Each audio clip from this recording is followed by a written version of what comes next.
Hello friends, welcome to doctor Shankar वेट virtual classes.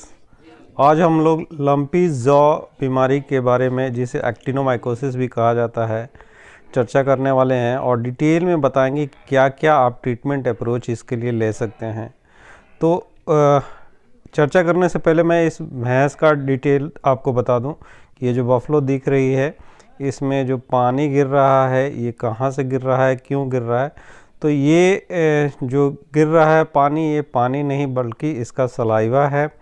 और salivary gland जो है वो कनेक्ट हो गई है लंपी जॉ की कंडीशन में।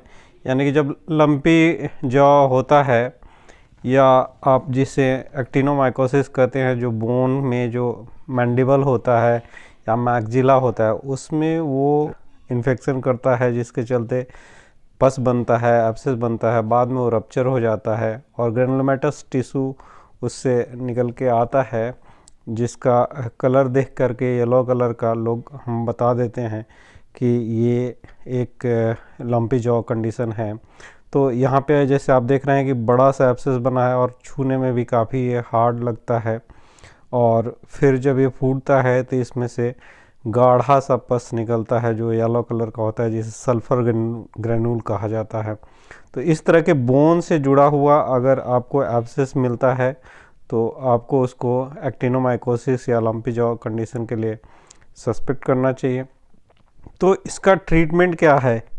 ये एक्टिनोमाइकोसिस जो है एक्टिनोमाइसिस बोविस नामक बैक्टीरिया से होता है, जो कि ग्राम पॉजिटिव बैक्टीरिया होता है और ये जनरली मुंह के अंदर रहता है। लेकिन किसी भी तरह से दांत में या उसके ओरल कैविटी में इंजरी होती है तो फिर बैक्टीरिया एसेस करके वहाँ बोन में चला जाता है। और ये जो आप देख रहे हैं कि सलाइवा इतने तेज़ी से गिर रहा है, इसके पीछे रीज़न ये है कि एब्सेस बनने के बाद उसने क्या किया है कि परफोरेशन हो गया है और वो सलाइवरी ग्लैंड को परफोरेट कर दिया है, इसलिए इतना ज़्यादा सलाइवा इस भैंस का गिर रहा है। बट एक्चुअल जो प्रॉब्लम है वो लंपी जॉ है और यहाँ जो एक्टिनोमाइकोसिस का केस है ये। तो इसका जब आप डायग्नोस कर लेते हैं, हार्डनेस देख लेते हैं, अगर आपके पास माइक्रोस्कोप है तो सल्फर ग्रेनुल को एग्जामिन कर सकते हैं, तो फिर आपको इसका इलाज करना होता है। इसका इलाज करने के लिए जो ड्रग ऑफ चॉइस माना जाता है इसके लिए वो सोडियम आयोडाइड होता है। और सोडियम आयोडाइड को इंट्रावेनस रूट से दिया जाता है।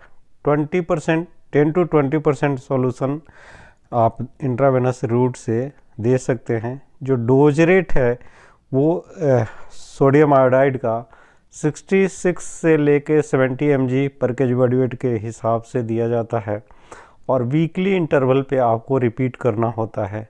4 से 5 वीक तक दिया जाता है, या कहते हैं कि जब तक कि आयोडीन की टॉक्सिक इफ़ेक्ट ना दिखने लग जाए तब तक आप दे सकते हैं, अगर रिकवरी नहीं हो रही है तो। टॉक्सिक या आयोडीन टॉक्सिसिटी के अगर आपको सिम्टम देखने हैं तो स्किन के ऊपर डैंड्रफ या एक्सकोरिएशन, या आप कह सकते हैं कि स्किन जो होता है वो रफ होने लग जाता है, कफिंग होता है, या एनिमल जो है खाना पीना कम कर देता है। तो इस तरह के जब लक्षण आते हैं तो उसको मानते हैं कि आयोडीन की टॉक्सिसिटी हो रही है। तो उस समय आपको आयोडीन का इंजेक्शन बंद कर देना चाहिए। इसको स्लो आईवी के रूप में दिया जाता है। इसके अल्टरनेट में आप पोटेशियम आयोडाइड को ओरली दे सकते हैं, यानी खिला करके पोटेशियम आयोडाइड से भी ट्रीटमेंट इसका किया जा सकता है। पोटेशियम आयोडाइड गलती से भी इंट्रावेनस नहीं दिया जाता है। पोटेशियम आयोडाइड हमेशा ओरल देना होता है। और पोटेशियम आयोडाइड का जो डोज है वो बड़े जानवर को 6 से 10 ग्राम के बीच में आप डिसाइड कर सकते हैं। तो 6 से 10 ग्राम रोज़ाना के हिसाब से आप दे सकते हैं।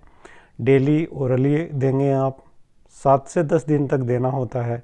तो 7 से 10 दिन में आप देखेंगे तो काफ़ी इम्प्रूवमेंट मिल जाता है। पोटेशियम आयोडाइड जो फूड ग्रेड का अवेलेबल है उसका आप इस्तेमाल कर सकते हैं।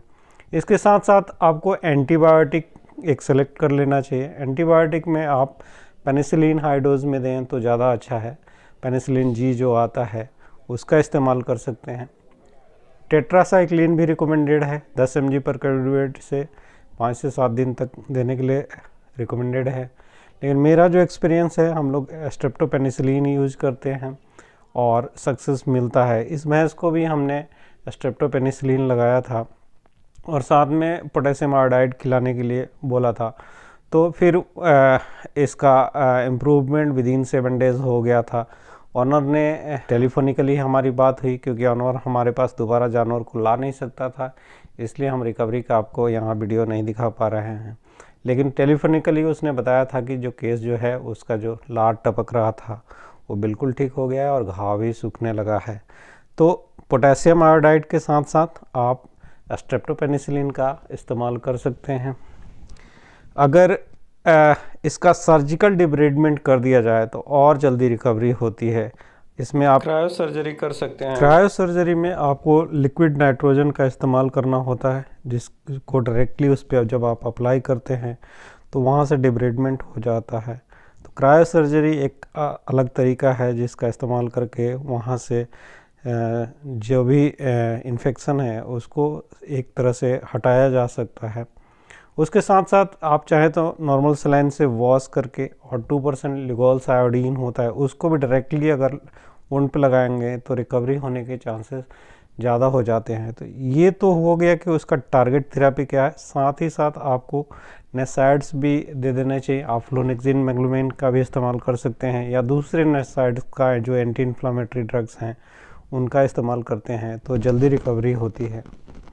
इसमें एक और दवाई जो इस्तेमाल में लाया गया है वो एंटीबायोटिक आइसोनियाज़ाइड है। यानी कि आइसोनियाज़ाइड का इस्तेमाल आप ओरल रूट से कर सकते हैं। आइसोनियाज़ाइड ह्यूमन में अवेलेबल है, वेटनरी में अवेलेबल नहीं है। तो आप ओरल रूट से अगर देना चाहते हैं तो इसका 10 से 20 mg पर kg बॉडी वेट के हिसाब से देना होता है, और रोज़ाना देना होगा आपको। 28 से 30 दिन तक आपको देना होता है। और ऐसे रिपोर्ट हैं कि आइसोनियाज़ाइड भी काफ़ी हेल्पफुल होता है। जो केसेस दूसरे एंटीबायोटिक को रिस्पॉन्ड नहीं करते हैं उनमें ट्रीट करने के लिए। तो आपको मैंने जितने सारे ऑप्शन बताए इनमें से परमुटेशन कम्बिनेशन बना करके इंडिविजुअल एनिमल को आप ट्रीट कर सकते हैं। और मुझे लगता है कि अगर आप एक्टिनोमाइकोसिस के केसेस फील्ड में मिलेंगे तो हमारे बताए हुए ट्रीटमेंट अप्रोच को फॉलो करेंगे तो ज़रूर आपको कामयाबी मिलेगी। मेरे साथ बने रहने के लिए बहुत बहुत धन्यवाद। नमस्कार।